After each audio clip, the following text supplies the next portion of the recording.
policy, you have floated some big idea policies. Yet, when you go to your website and you go to the issues section, you compare the way you're running to the way somebody like an Elizabeth Warren is running. You've been a lot less specific on a lot of policy matters. Are you doing that strategically because you've got some idea of all the policies you want to roll out and you just want to do it later? Yeah, or are you trying to avoid being pinned down on stuff at all? Part of it's a sequencing thing, but I do want everybody to understand where I stand on any important policy issue. And we've tried to make that clear in interviews and statements. You'll start seeing more of a web presence that will make that clear, too.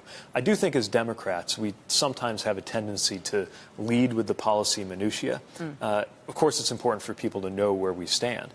But I also think, one thing conservatives did very effectively was they sort of claimed the idea space. They talked a lot about values and kind of won a lot of the arguments, or at least won a lot of the media space for their values, beginning with the Reagan administration, in such a way that even Democrats were compelled to do what I would consider largely conservative things when they took office, really at any time in my lifetime. And so it's very important to me to make sure that we're winning a values argument, too. It's why I talk about things like freedom and why freedom can't just be kind of property of the conservative movement to the Republicans. But that means, constructive freedom. So to me, something like the work that goes on consumer financial protection is freedom, because you're not free if you're prevented from suing a credit card company after they get caught ripping you off. Healthcare is freedom to me. It secures our freedom to have access to healthcare, which is why I've been clear about Medicare for all being a desired destination for us. But also, I believe that politicians who talk about things like Medicare for all should have some account of the glide path to get there. And it's why I've described how I think if we design it in the right way, making a version of Medicare available on the exchanges for people to buy into as an option will be the pathway to get there. So I feel that I've been specific about the goals and about the outlines of the policy design I think helps us get there. But also am looking forward to an iterative process where we continue to find the best way to articulate some of these and to divine some of those and have some humility about what happens when all of your campaign statements collide with the reality of governing. You look at something like the New Deal. That didn't happen because it was completely formulated by FDR as a campaign promise, brought in a briefcase to the White House and then deployed.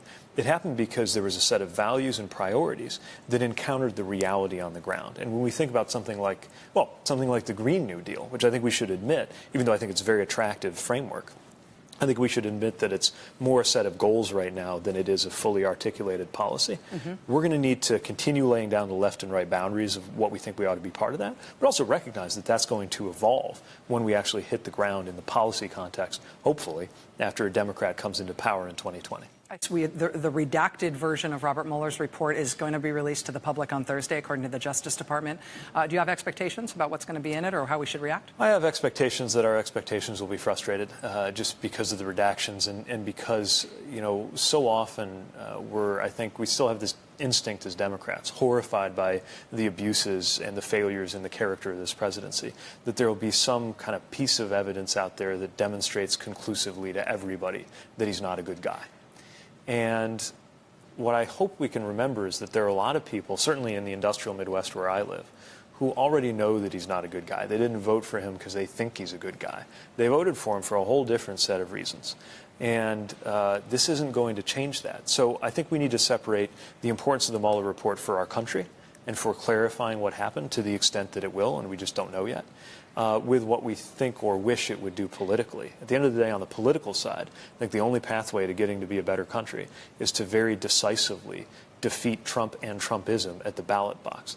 And as for the report, that's for Congress and the American people to figure out once we've gotten a look at it. In terms of what's going to happen over the course of your campaign for president, what's going to happen between now and 2020, one of the ways that Democrats are going to make national news every day between now and the 2020 election is by pursuing various investigations of this president, including a whole bunch of subpoenas that just went out to Deutsche Bank, a fight right now over whether the president should be handing over his tax returns to the chairman of the Ways and Means Committee. Do you think that Democrats in Congress are doing the right thing by pursuing that course of action? Yes, I think we need to have accountability, and the American people need to know what's going on. We just can't confuse that with a message, even as we're pursuing that. And that's just part of our oversight responsibility to ensure good government. We also need to have a message that will make sense, as I often say, in 2030, 2040, or 2054, when I get to be the same age as the president is now. And by definition, a message that makes sense then would have to be one that does not revolve around the deficiencies of the current occupant of the White House.